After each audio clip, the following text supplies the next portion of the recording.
Ya, bismillahirrahmanirrahim. Assalamualaikum warahmatullahi wabarakatuh. Kali ini saya mau menjawab salah satu pertanyaan yang beberapa kali diajukan oleh sejumlah kawan, baik yang saya kenal maupun yang kurang begitu saya kenal, umumnya dari beberapa pembaca. Mungkin pertanyaan ini sifatnya pribadi.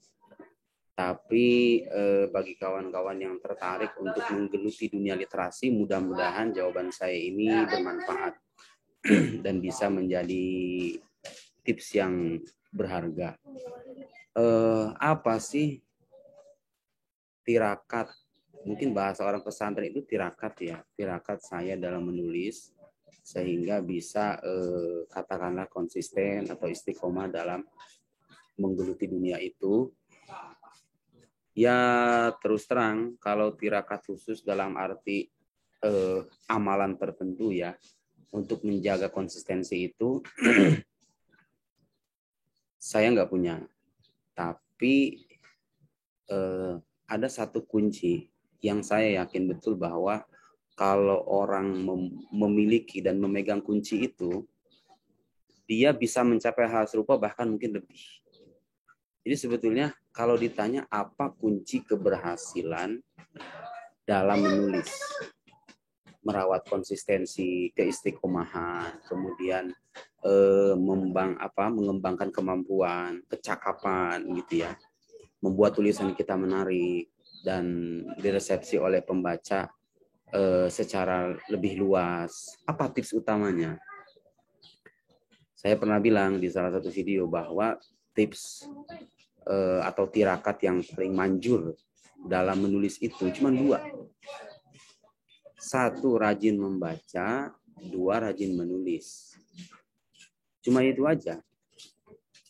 Adapun teori-teori kepenulisan, ya sebetulnya itu penting ya, tapi bukan yang terpenting.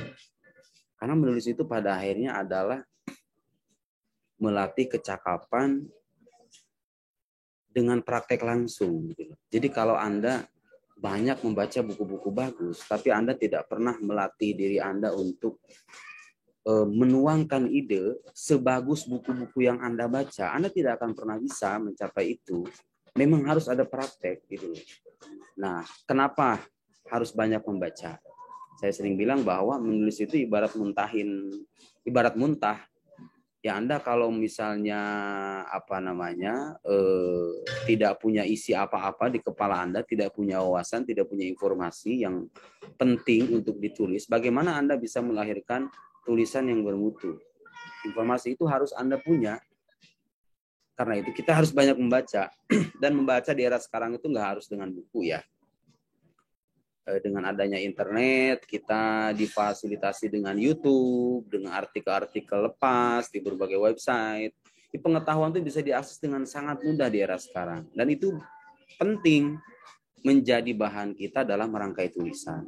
Harus banyak membaca. Kalau Anda malas membaca, mendengar hasil bacaan orang, yang menyimak pengajian, orasi ilmiah, seminar gitu ya, artikel-artikel lepas yang ditulis dengan bahan-bahan yang bermutu dan seterusnya. Intinya Anda harus punya informasi, harus punya bahan.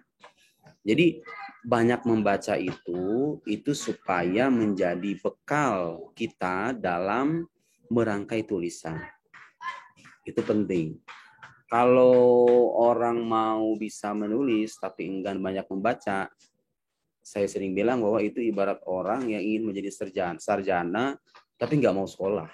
Ya Anda bisa menjadi sarjana tanpa sekolah, itu bisa zaman sekarang dengan cara membeli dengan uang, tapi Anda bukan sarjana sungguhan gitu. Kalau menjadi sarjana ya mau tidak mau harus sekolah. Kalau mau belajar menulis dan merangkai tulisan yang bermutu gitu ya, yang unik, menarik dan bisa diterima oleh para pembaca, Anda harus punya bahannya. Dan Anda tidak mungkin mendapatkan bahan itu kalau tidak membaca, tidak punya informasi. Nah, setelah itu, Anda belajar perlahan-lahan. Tidak usah banyak-banyak. Belajarlah sehari 3. Saya dulu terus terang begitu, mengamalkan tirakat itu. Jadi kerjaan itu dulu tiap hari kalau selesai ngaji, misalnya dari beberapa guru di Al-Azhar gitu ya, selesai ngaji, kadang saya catat tuh informasi-informasi penting itu. Saya upload dari Facebook, di Instagram itu belum ada ya. Saya paling sering nulis di Facebook.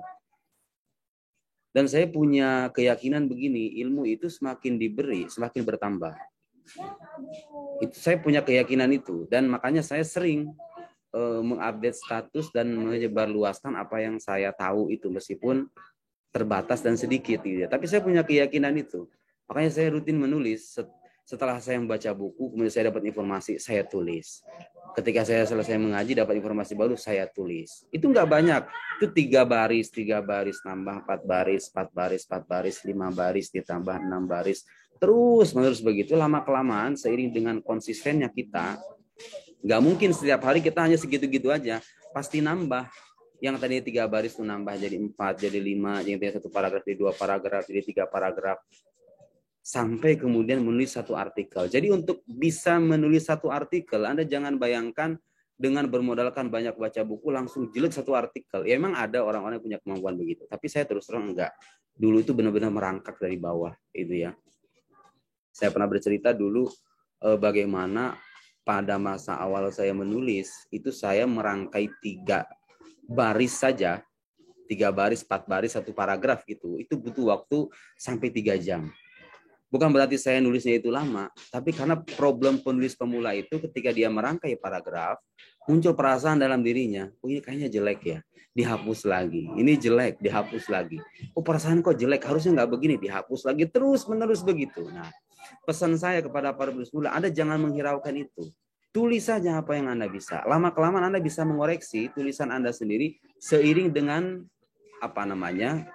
banyaknya bahan bacaan Anda. Jadi semakin banyak Anda membaca, semakin banyak Anda berkenalan dengan tulisan-tulisan yang berkualitas, dengan sendirinya Anda akan punya modal untuk mengoreksi hasil tulisan Anda.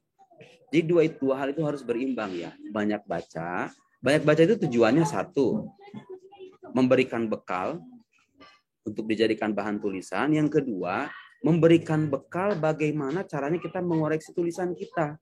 Jadi kita bisa sadar, oh tulisan saya jelek. Sisi jeleknya itu di sini dan di sini. Itu kita bisa sadar begitu seiring dengan banyaknya bahan bacaan berkualitas yang kita akses.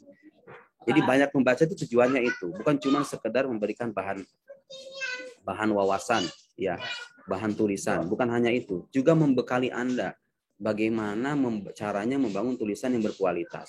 Bagaimana Anda perhatikan ketika membaca itu, bagaimana orang membuat pembuka. Kemudian bagaimana dia mensistematisasi gagasannya atau ide-idenya. Bagaimana dia menarik sebuah konklusi. Bagaimana dia berargumen. Bagaimana dia menyertakan closing tulisannya. Itu sisi-sisi menarik itu Anda pelajari. Jadi ketika Anda membaca, bagi para penulis pemula ya, Anda jangan hanya terpaku pada penyerapan wawasan aja. Oh ini informasi penting diambil. Enggak cuma itu, diamati. Terutama tulisan-tulisan yang Anda anggap bagus. Gitu ya. Saya dulu menempuh cara itu. Saya amati itu. Tulisan orang-orang yang bagus itu. Oh begini caranya. Dan itu ditiru satu persatu. Kadang saya dulu sampai benar-benar meniru persis. Meniru ke si A, kemudian meniru ke si B, meniru ke si C. Meniru dalam arti yang sesungguhnya.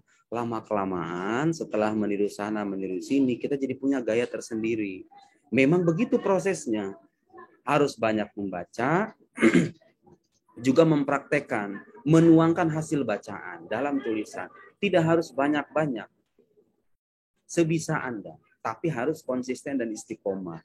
Itu kata kuncinya. Nah, problemnya bagi sebagian orang, kadang nggak mudah menjaga konsistensi itu. Nah, bagaimana caranya? Nah, ini kembali pada cara orang masing-masing ya dalam memompa semangatnya. Jadi menjaga konsistensi itu memang perlu kesungguhan.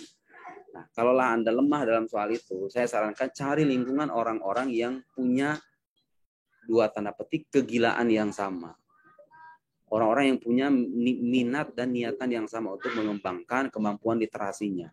Cari orang-orang yang suka baca buku, cari orang-orang yang suka dengan dunia tulis menulis. Anda gabung dengan mereka, tidak harus gabung secara fisikal, Anda bisa gabung secara virtual gitu ya.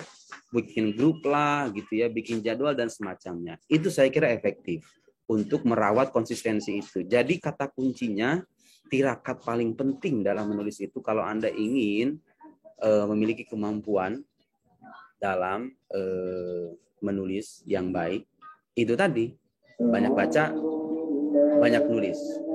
Lakukan itu secara istiqomah, jadikan itu sebagai kebiasaan, dan semakin sering Anda menjadikannya sebagai kebiasaan, maka kelak Anda pun akan merasakan kenikmatan di balik itu. Silakan coba. Sekian, Assalamualaikum warahmatullahi wabarakatuh.